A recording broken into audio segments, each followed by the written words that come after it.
We have such a fantastic guest. We're so excited to have him here. It's Dr. Carl Hart, and I'll give you a little bit of information about Dr. Hart. He is the Associate Professor in Departments of Psychology and Psychiatry at Columbia University.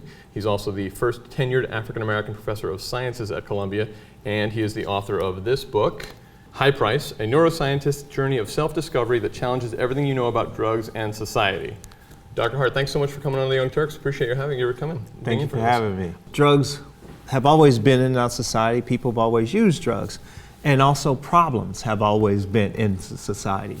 But in the 80s, even before the 80s, the 70s and so forth, whenever there are really difficult problems, drugs are excellent scapegoats to blame for the problem. Mm-hmm. And that certainly happened when I was growing up. If you see somebody doing poorly and they use drugs or whatever, you can just say, oh, drugs. And everybody will say, oh, yeah. Without critically thinking about it, drugs are the problem. So I was no different. I was just as stupid, inability to think, and so I bought right in. It seemed like it. I had never done cocaine. I had never freebased. That was one of the big things there.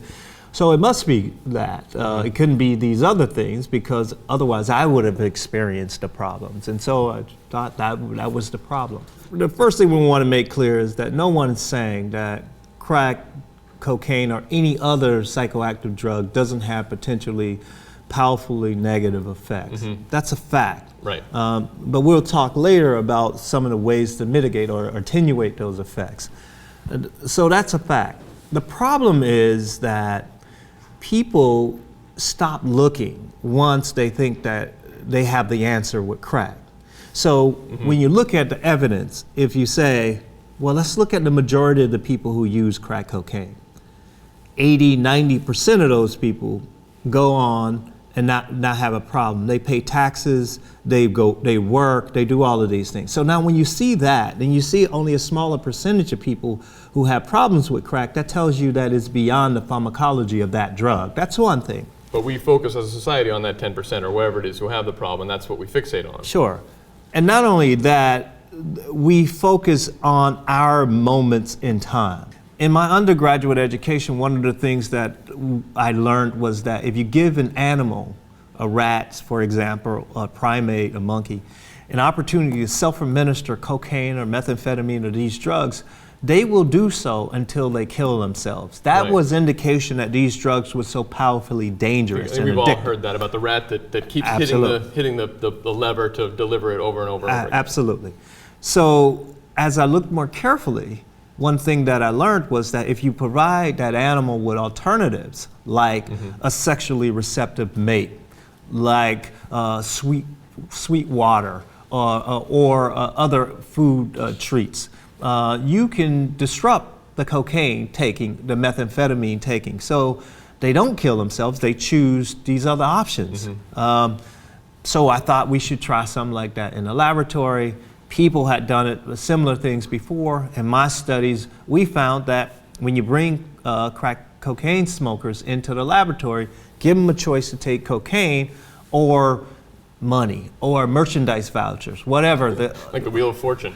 Whatever, Prizes or, some attractive alternative. Yeah. What you find is that they will take these attractive alternatives. As we know, humans have used drugs since we've been on this planet, and we will continue to use drugs, and that's just a fact. So one of my things as an educator is that how do we enhance safety? How do we enhance safety of people who are using drugs?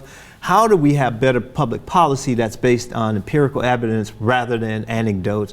How do we become more efficient as a society? And that's what I'm trying to do. And so I'm trying to get the society to rethink drug policy, because what we're currently doing is not neutral. It's not neutral in that it's causing a lot of harm to specific communities. Law enforcement has no business speaking on public policy about drugs. They have no training in pharmacology. They have no training in behavioral sciences. But yet, our Office of National Drug Control Policy, every administration is headed up by a law enforcement type.